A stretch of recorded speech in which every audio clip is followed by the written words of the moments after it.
Bonsoir à tous, bienvenue à ce flash d'information. La Côte d'Ivoire et la Suisse renforcent leur coopération dans le domaine de la formation.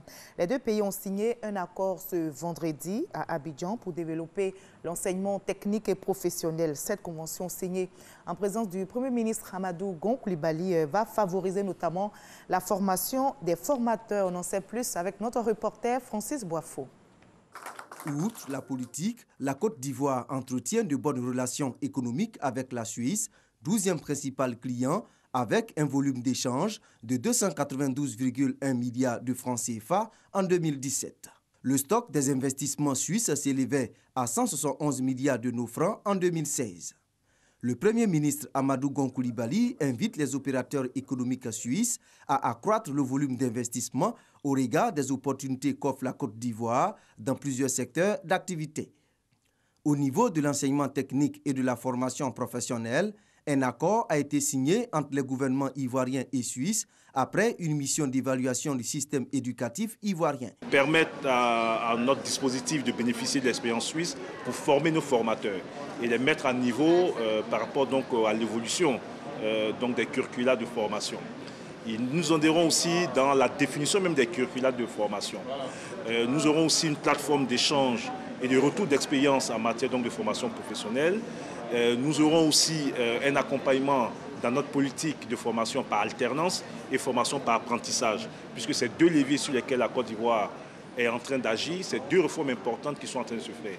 Tout cela avec une bonne implication du secteur privé. En Suisse, la formation professionnelle, elle se fait selon le mode dual. Il y a une partie en école, il y a une partie aussi avec les entreprises, et les entreprises jouent un rôle très important dans cette formation professionnelle. La formation professionnelle permet aussi d'éviter le chômage d'une manière générale.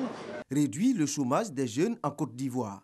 C'est l'objectif du gouvernement à travers cet accord de coopération signé entre le secrétariat d'État chargé de l'enseignement technique et de la formation professionnelle et l'Institut fédéral des hautes études en formation professionnelle de Suisse.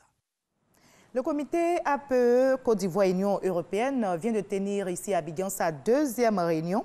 Les deux parties ont planché sur le règlement intérieur du comité, l'actualisation de l'offre, le calendrier de démantèlement tarifaire, les règles d'origine et la présentation de l'accord à l'Organisation mondiale du commerce.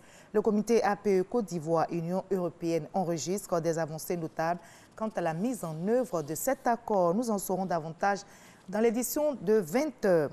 Plus loin, à New York, aux États-Unis d'Amérique, se poursuit la 62e session de la Commission de la condition de la femme des Nations Unies, principal organe dédié exclusivement à la promotion de l'égalité des sexes et de l'autonomisation des femmes. La Côte d'Ivoire, bien sûr, prend part aux travaux. La ministre Mariatou Koné et ses homologues de la CEDEAO ont tenu une réunion en marge de la session pour partager leurs expériences, mutualiser les acquis des programmes et projets. Thème de la rencontre, reconnaître les femmes vivant en milieu rural en tant qu'actrices exceptionnelles d'intégration économique et sociale des pays membres de la CEDEAO. Le temps, le climat, l'eau et le développement durable, autant de thématiques développées ce 23 mars. C'est la journée dédiée à la météorologie dans le monde. À l'instar des autres pays, donc, la Côte d'Ivoire célèbre la journée mondiale de la météorologie. Notez que le gouvernement interpelle sur les nouveaux risques climatiques générés par l'évolution du climat. Il entend mettre en place un système de vigilance et d'alerte afin d'éviter les catastrophes naturelles et surtout protéger le secteur économique des aléas climatiques. En Guinée, une nouvelle journée de mobilisation de l'opposition a eu lieu hier jeudi. Son chef de file, Cellou Dalein Diallo, continue de contester, et ce depuis le 4 février dernier, les résultats des élections locales. À l'appel de son parti, des militants et sympathisants ont manifesté.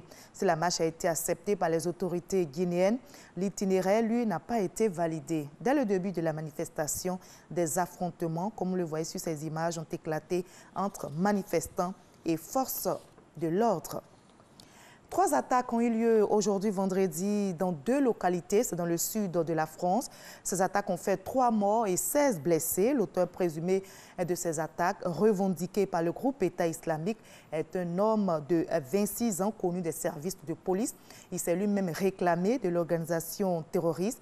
Il a été abattu à l'issue de l'assaut lancé par les forces de sécurité. Et notez qu'ici, en Côte d'Ivoire, demain, samedi 24 mars, auront lieu les élections sénatoriales sur tout le territoire. La campagne électorale, je rappelle, s'est achevée hier jeudi 22 mars. Fin de ce flash info, mais juste après, vous avez l'info régionale qui vous retrace toutes les nouvelles de nos régions ici en Côte d'Ivoire. Moi, je vous retrouve avec le même plaisir pour l'édition de 20h.